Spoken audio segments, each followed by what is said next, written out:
តើយើងគួរធ្វើអ្វីនៅពេលតម្លៃមាសធ្លាក់ចុះខ្លាំងបាទជំរាបសួរបងប្អូនទាំងអស់គ្នា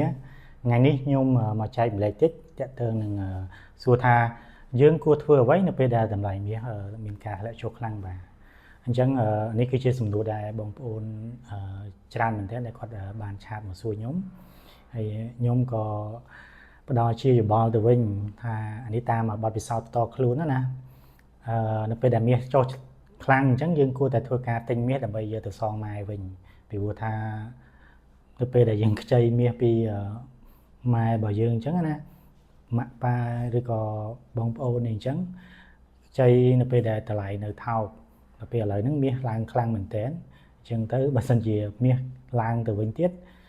ប្រហែលជាអត់មានលុយទិញមាសយកទៅសងម៉ែវិញទេអញ្ចឹងអានេះគឺជាឱកាសល្អនៅពេលដែលមាសធ្វើការធ្លាក់ថ្លៃអញ្ចឹងណាអញ្ចឹងទៅយើងធ្វើការយកលុយទៅទិញទៅដើម្បីយកទៅសងម៉ែវិញដើម្បីកុំឲ្យនៅពេលដែលមាសឡើងថ្លៃយើងអត់អាចទិញមាសយកទៅសងម៉ែបានគ្រប់គ្រាន់វិញទេអានេះគ្រាន់តែជាការនិយាយលេងសើចទេណាបងប្អូនទាំងគ្នាដើម្បីកុំឲ្យបងប្អូនមានការ stress ខ្លាំងក៏ដូចជាមានការបាក់ចិត្តសម្រាប់អ្នកដែលគាត់ទិញមាសនៅក្នុងតម្លៃ$5,500អញ្ចឹងណា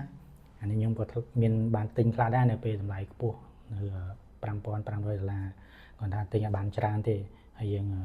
ខ្ញុំវិញខ្ញុំទិញសន្សំមាសទិញម្ដងអញ្ចឹងណាតាំងពីតម្លៃនៅថោកដែរ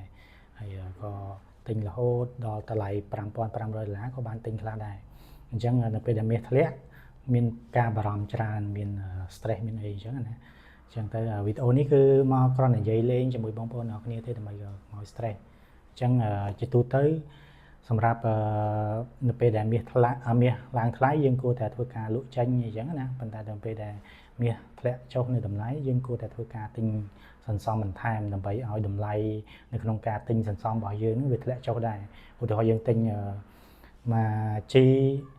$300ហើយក្រោយមកយើងទិញមួយជី$500អញ្ចឹងបើសិនជាចែកមកវាស្មើនឹងមួយជី$400បានន័យថាតម្លៃរបស់យើងមធ្យមគឺ$400អញ្ចឹងនៅពេលដែលមាសចុះថោកយើងគួរតែធ្វើការទិញសន្សំបន្ថែមដើម្បីឲ្យតម្លៃជាមធ្យមនៅក្នុងការវិនិយោគដូចជាការសន្សំមាសរបស់យើងនឹងធ្លាក់ចុះអញ្ចឹងទៅយើងអាចចំណេញនៅពេលដែលមាសមានការឡើងថ្លៃទៅវិញបាទអានេះគ្រាន់តែជាវីដេអូនិយាយលេងសើចផងជាការចែករំលែកបទពិសោធន៍ផងបាទអញ្ចឹងសង្ឃឹមថាបងប្អូនចូលចិត្តហើយបើសិនជាបងប្អូនចូលចិត្តវីដេអូរបស់ខ្ញុំអាចធ្វើការ comment ឬក៏ចុច like ដើម្បីឲ្យខ្ញុំបានដឹងផងហើយដើម្បីវីដេអូលើក្រោយទៀតបើសិនជាបងប្អូនចង់ឲ្យខ្ញុំធ្វើវីដេអូទាក់ទងពី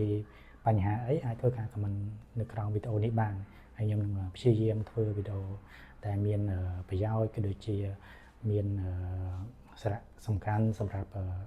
ការវិនិយោគមិនថា Bitcoin មិនថាមាសឬក៏ភាគហ៊ុនទេបាទអរគុណច្រើនបាយបាយបងប្អូនទាំងគ្នា